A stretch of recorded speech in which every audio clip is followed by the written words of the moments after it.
Et pour cette conclusion, nous allons avoir une conclusion, si j'ose dire, à 4 voix avec 4 représentants de l'association France Parkinson. À mes côtés, donc Didier Robillard, le président de France Parkinson, qui nous a rejoint, qui a suivi toute cette journée. Pierre Ramel, qui est directeur général de France Parkinson. Amandine Lagarde, qui est directrice du pôle Action, Programme et Mission Sociale de France Parkinson, et Marie Fusati, qui est directrice scientifique de France Parkinson. Alors je vais commencer avec vous, Didier Robillard. Vous étiez là ce matin, vous avez suivi toute cette journée, ces 3 débats sur l'habitat, sur le droit, sur la sexualité, avec d'ailleurs, je vous le dis parce que j'ai vu remonter toutes les questions sur la sexualité, des gens qui... Vraiment, vous remercie beaucoup d'avoir fait ce débat en disant enfin France Parkinson ose aborder ce débat. Je dirais, quel que soit le lieu des résidences, on a pu suivre ces débats. Vous diriez quoi à la fin de cette journée? Paris réussi? Paris réussi, ce sont les internautes qui pourront nous le dire. Et d'ailleurs, à cet égard, je signale qu'à la fin de cette séance, ils auront la possibilité de laisser un message de satisfaction ou pas de ce qu'ils ont vécu dans cette journée. Paris réussi, si l'on en croit les gens qui nous disent que nous avons totalisé plus de 10 000 vues sur notre site dans la journée, ce qui est quand même impressionnant. Paris réussi dans la mesure où je trouve que nous avons répondu aux questions les plus pratiques qui se posent et les plus tabous, comme celle de la sexualité. Je pense que nous avons pu contacter des gens qui d'habitude ne viennent pas à nos séances. Et la distance via Internet a permis ce contact-là. Et je continue à penser à ceux qui sont isolés, qui sont loin de tout réseau existant. Et je leur dis à ceux-là, contactez l'association, ne restez pas seuls face à la maladie, contactez-nous, contactez les gens de France Parkinson qui pourront vous aider et vous proposer des activités tout au long de l'année. Alors, les personnes qui ont l'habitude de ces journées qui ont lieu tous les ans, à la même époque, au mois d'avril, ont peut-être été surprises parce que depuis ce matin, nous n'avons pas parlé une seule fois de recherche. Pourquoi avoir fait ce choix cette année, en 2021? Alors, c'est pour mieux en parler. C'est paradoxal, non. En fait, nous savons bien que la recherche est fondamentale et essentielle pour France Parkinson. En 10 ans, ce sont plus de 12 millions d'euros que l'association a investi dans la recherche. C'est dire l'importance de cette activité pour France Parkinson. Et c'est justement parce que nous pensons que c'est essentiel et que nous avons besoin d'expliquer mieux les enjeux de la recherche que nous avons décidé de créer un événement spécial en juin pour parler de la recherche, exclusivement de la recherche, et pour rapprocher les chercheurs des internautes. Alors, Marie Fusati, je rappelle que vous êtes directrice scientifique de France Parkinson. Je présume que vous n'allez pas contredire ce que vient de dire Didier Robillard. Non, non. Vous considérez, vous confirmez que la recherche reste une préoccupation majeure de l'association France Parkinson? Alors bien sûr, la recherche est dans les gènes de l'association depuis sa fondation en 1984 et ça reste un intérêt majeur, et c'est au travers de la recherche qu'on va pouvoir trouver et tester des nouveaux traitements et essayer vraiment d'améliorer le quotidien des patients. Donc la recherche est fondamentale pour l'association et pour les patients, pour nos adhérents, qui nous permettent d'ailleurs de financer la recherche grâce à leurs dons. Alors vous avez utilisé un mot, c'est le mot fondamental. Alors je devrais dire, on ne devrait pas parler de la recherche, mais on devrait dire les recherches, parce qu'il y en a de plusieurs types. Alors oui, la recherche, il y a beaucoup de différents niveaux de recherche. On parle de recherche fondamentale qui va plutôt utiliser des modèles expérimentaux pour mieux comprendre toutes les causes qui peuvent être à la base dans des cellules ou comprendre des mécanismes moléculaires. Et en fait, c'est presque une étape fondamentale et nécessaire pour ensuite passer à des études cliniques qui vont être faites sur la personne humaine, qui vont permettre alors de vraiment tester chez l'homme et de mieux comprendre des symptômes directement chez les patients, chez les hommes. Et au-delà de ça, il y a aussi une recherche qu'on parle de recherche en sciences humaines et sociales qui va prendre le patient dans une globalité beaucoup plus grande, pas seulement au niveau des médicaments, des traitements, et qui englobe beaucoup de disciplines qui peuvent être des sociologues, de l'anthropologie, de la sociologie, des psychologues, du soin dentaire, et qui prend vraiment le patient dans sa globalité. Et en fait, ces 3 recherches sont vraiment complémentaires et doivent parler, doivent échanger entre elles pour permettre de vraiment avancer la connaissance et à terme trouver un traitement qui va pouvoir aider de ralentir la maladie de Parkinson et aider les patients au quotidien. Alors Didier Robillard, quand je l'interrogeais, disait mais on n'a pas parlé de recherche aujourd'hui parce qu'on va encore mieux en parler au mois de juin. Qu'est-ce qui va se passer, Marie Fuzati, au mois de juin? Alors au mois de juin, on a décidé de vraiment mettre en valeur les projets qui sont soutenus par France Parkinson. Donc on soutient de nombreux chercheurs grâce aux dons qu'on reçoit. Et cette année, on avait décidé de faire un événement en présentiel dans 4 grandes villes françaises. Malheureusement, le contexte actuel ne nous permet pas de faire un événement en présence. Donc on a tout passé en virtuel. Et en fait, on va présenter 16 chercheurs soutenus actuellement par France Parkinson dans les 3 domaines de recherche dont je vous ai parlé, de recherche fondamentale, recherche clinique et recherche sciences humaines et sociales. Donc on aura dès la mi-mai une plateforme éphémère où seront à disposition des présentations des projets de recherche des chercheurs. Et ensuite, pendant les 4 jeudis du mois de juin, nous allons organiser des tables rondes en présence des chercheurs où les gens pourront échanger les questions et essayer de mieux comprendre ce qui se passe dans la recherche en France. Donc on va dire une opération en 2 temps. D'un côté des portraits ou des explications de chercheurs, de 16 chercheurs, portraits qui seront disponibles dès le milieu du mois de mai, c'est ça? Oui. Et puis à partir du mois de juin, pour tous les jeudis, une table ronde qui se tiendra avec les chercheurs qui expliqueront leurs recherches, d'ailleurs qu'elles soient cliniques, fondamentales ou en sciences humaines. Voilà. Donc il y aura à chaque fois 4 chercheurs différents, 2 chercheurs fondamentaux, un chercheur clinique et un chercheur en sciences humaines et sociales.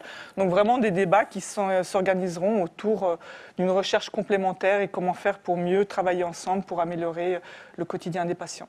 Alors on pourrait aussi améliorer le quotidien des patients en évitant de leur donner des mauvaises nouvelles. Pierre Ramel, vous êtes directeur général de France Parkinson. Quand je dis mauvaise nouvelle, c'est une mauvaise traduction que j'ai fait de fake news. Qu'est-ce que vous faites à l'association? Car on sait qu'aujourd'hui, beaucoup de patients sont noyés sous un flot d'informations. Dans ces informations, il est très compliqué, quand on n'est pas spécialiste, de faire le tri de ces informations. Quelle est l'action que vous menez au niveau de l'association France Parkinson pour lutter contre ces fake news?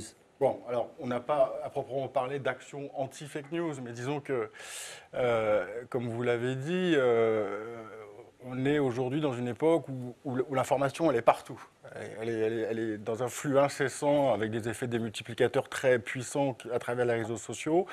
Et contrairement à il y a quelques années où l'exclusivité de l'information pour la personne souffrante de Parkinson provenait du médecin, aujourd'hui les gens vont chercher l'information auprès d'autres patients, sur Internet, se documentent, s'informent. Et dans ce courant massif d'informations, on trouve de tout. Alors, s'agissant de la maladie de Parkinson, qui est une maladie dont on connaît mal les causes et qu'on ne sait pas encore guérir, même si on sait en réduire les symptômes et en atténuer leur intensité, évidemment, il y a beaucoup de choses qu'on ne sait pas par définition autour de cette maladie. Mais il y a aussi beaucoup de choses que l'on sait, et donc des choses que l'on sait ne pas savoir. Notre travail, ça va être au quotidien de vérifier, de croiser auprès des experts qui sont rattachés à l'association, des chercheurs, des médecins, mais des patients eux-mêmes aussi qui sont source d'informations. Ça va être d'aller chercher l'information auprès des institutions françaises ou européennes, de croiser avec d'autres associations qui, comme nous, travaillent sur le thème des maladies neurodégénératives, et de nous assurer que tout ce que l'on dit est fiable, vulgarisé et accessible et compréhensible pour tous. Parce qu'effectivement, dans les zones de doute et d'incertitude, d'ailleurs on l'a vu avec la pandémie, il y a beaucoup d'experts autoproclamés ou de pseudo-experts qui subitement ont une portée médiatique insoupçonnable il y a encore 10 ans. Et dans ces incertitudes-là, il ne faut surtout pas qu'on puisse, j'allais dire, instrumentaliser la détresse des personnes malades de Parkinson en leur faisant passer des vessies pour des lanternes ou en étant dans des démarches d'avidité ou de cupidité commerciale. Donc voilà, on ne sait pas tout, on en sait beaucoup, et l'essentiel, c'est de reconnaître quand on ne sait pas et d'inviter à la prudence. Alors on le sait, et on l'a vu d'ailleurs au travers des questions qui nous sont remontées dans les personnes qui sont malades de la maladie de Parkinson, dans leur famille aussi. Il y en a beaucoup qui sont désemparés. Qu'est-ce que vous faites au niveau de l'association pour aider aussi bien ces malades que ces familles? Alors, quand vous apprenez que vous souffrez d'une maladie rare, complexe, dont on connaît mal les causes et qu'on ne sait pas encore guérir, même si, on l'évoquait, il y a des pistes prometteuses et qu'on peut en réduire les symptômes, c'est évidemment un choc et ça nécessite de la part de la personne qui souffre de la maladie, qui est nouvellement diagnostiquée, comme de la part des personnes qui l'accompagnent, de ses proches, ça nécessite beaucoup d'énergie et d'efforts pour comprendre les différents traitements, pour comprendre leurs effets parfois difficiles, leurs effets indésirables ou secondaires, difficiles, pour comprendre en quoi la vie quotidienne va changer, la vie sociale, la vie affective, on l'a vu durant toute cette journée, la vie professionnelle. Et donc c'est une adaptation permanente, d'autant plus que s'il y a la maladie de Parkinson, il y a surtout des malades de Parkinson, qui ne sont pas tous les mêmes. On ne subit pas la même façon la maladie si on est jeune diagnostiqué ou si ça fait 20 ans que l'on combat contre elle. Si on avait déjà des facteurs de comorbidité ou si on n'en avait pas. Ou si on a une vie sociale riche ou au contraire si on vit plutôt dans la solitude. Donc il y a une très grande diversité de situations et l'association va tenter de répondre au plus de cas de figure possibles. On va par exemple renforcer les compétences, des oui, choses comme alors ça. on va d'une certaine manière, avec l'aide avec tout l'écosystème qui est le nôtre, associatif, nos 500 bénévoles actifs, les 15 salariés, et puis, on l'a vu aujourd'hui, l'aide bénévole de nombreux scientifiques, de neurologues, de personnel de santé du domaine paramédical. On accumule évidemment beaucoup d'informations, mais ce qui va être le plus important, c'est de renforcer la capacité d'agir du patient et son autonomie dans la compréhension de ce qui lui arrive pour qu'il procède aux arbitrages les plus pertinents pour lui en fonction de ce que le médecin a diagnostiqué. Et donc, c'est de lui donner les clés pour être lui-même acteur de son combat contre la maladie.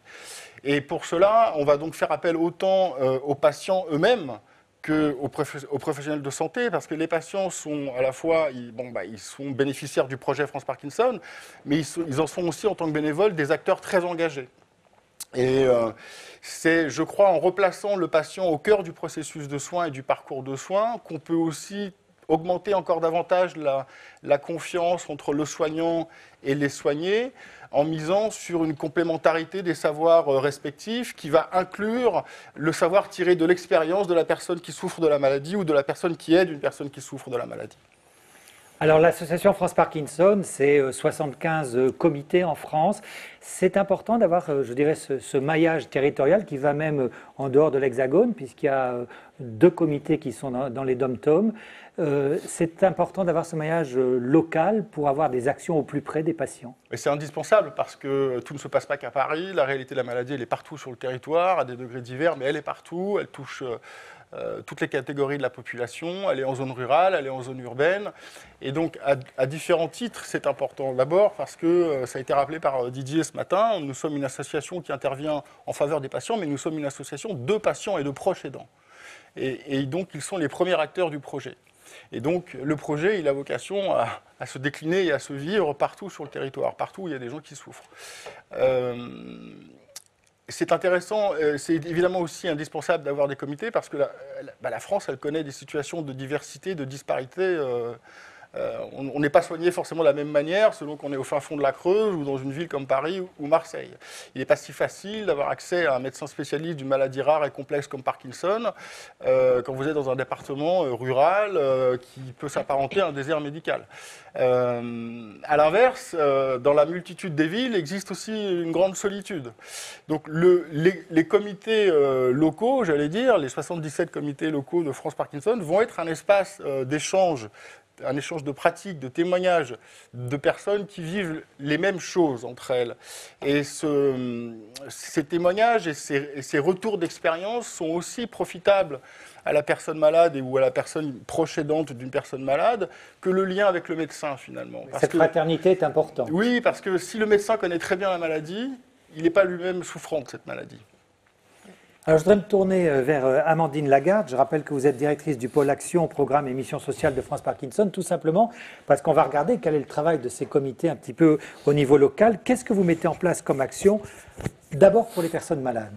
Oui, alors donc les actions locales, elles ont déjà pour principal objectif de permettre d'entretenir le lien social, de générer des moments de regroupement, des moments conviviaux. Donc ça passe par des réunions, ça passe par des sorties, mais ça passe aussi par des activités à but thérapeutique, puisqu'on a vu qu'il y avait beaucoup de choses à faire pour lutter contre la maladie au quotidien. Donc c'est à la fois des activités physiques adaptées, par exemple de la marche nordique, de la gym adaptée, du qigong, etc. C'est aussi, on sait que c'est nécessaire de bouger pour lutter contre la maladie de Parkinson, donc beaucoup de ces activités physiques sont proposées. C'est aussi des activités pour lutter contre l'anxiété et le stress. On a vu que c'était très présent dans la maladie de Parkinson, donc on va proposer des activités comme la sophrologie, la méditation, la relaxation.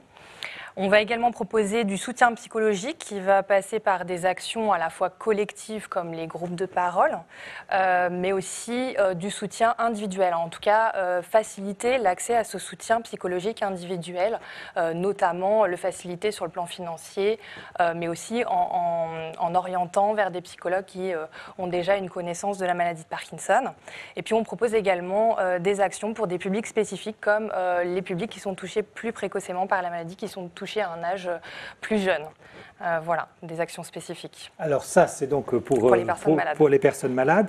Maintenant, pour les aidants, puisqu'on a beaucoup parlé des aidants pendant cette journée, vous avez aussi des programmes d'accompagnement des aidants, à la fois pour les soutenir et pour les aider à comprendre la maladie.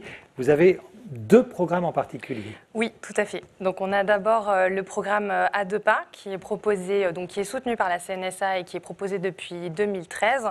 C'est vraiment un programme qui est destiné à la fois à apporter de l'information sur la maladie de Parkinson, sur la vie au quotidien avec cette maladie, les répercussions que ça implique pour la personne malade certes, mais aussi bien sûr pour l'aidant.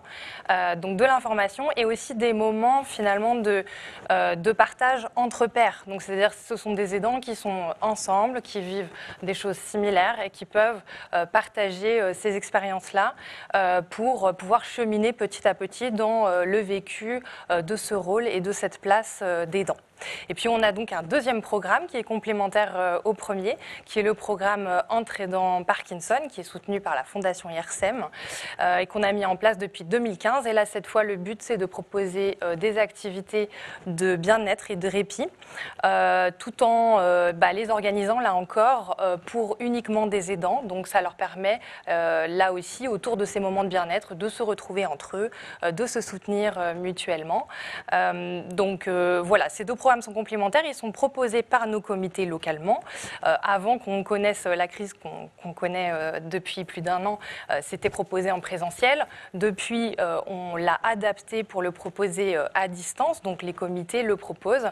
Et puis là, plus récemment, grâce au soutien de la Fondation IRSEM, on a décidé de mettre en place des actions au national sous la forme de séances de découverte de certaines activités comme le qigong, comme la sophrologie et le yoga du rire. Donc là encore pour les aidants, on les propose là depuis ce début du mois d'avril et jusqu'à mai en tout cas et peut-être juin pour pouvoir découvrir gratuitement à distance en visio ce type d'activité. Voilà, vous l'aurez compris, que vous soyez malade ou que vous soyez aidant, si vous voulez savoir tout ce qui est organisé en votre faveur, eh bien rapprochez-vous des comités locaux. Il y en a pratiquement un par département, pas tout à fait, mais pratiquement. Donc vous trouverez facilement son adresse. Peut-être un dernier mot, Amandine, avec les professionnels de santé, parce que là aussi, en ce qui concerne les professionnels de santé, vous avez des propositions de formation que les professionnels de santé interviennent à domicile ou alors dans les EHPAD. Tout à fait. Donc depuis 2016, on propose une offre de formation continue pour les professionnels qui interviennent effectivement pour l'accompagnement au quotidien des personnes malades à leur domicile, mais également pour les professionnels qui interviennent en EHPAD.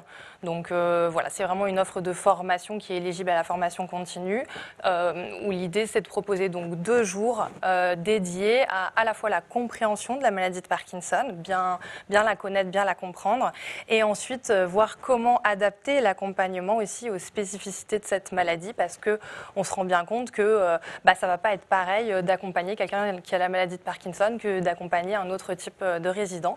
Donc ces professionnels ont vraiment besoin de bien comprendre de quoi il s'agit pour adapter leur accompagnement. Et puis à côté de ça, on propose depuis une bonne dizaine d'années maintenant des actions de sensibilisation pour cette fois les professionnels de la rééducation, les professionnels paramédicaux qu'on a vus tout au long de cette journée dans les parcours de soins. L'idée étant de cette fois vraiment les sensibiliser sur les pratiques rééducatives dans la maladie de Parkinson et de permettre des temps d'échange de pratiques entre ces professionnels.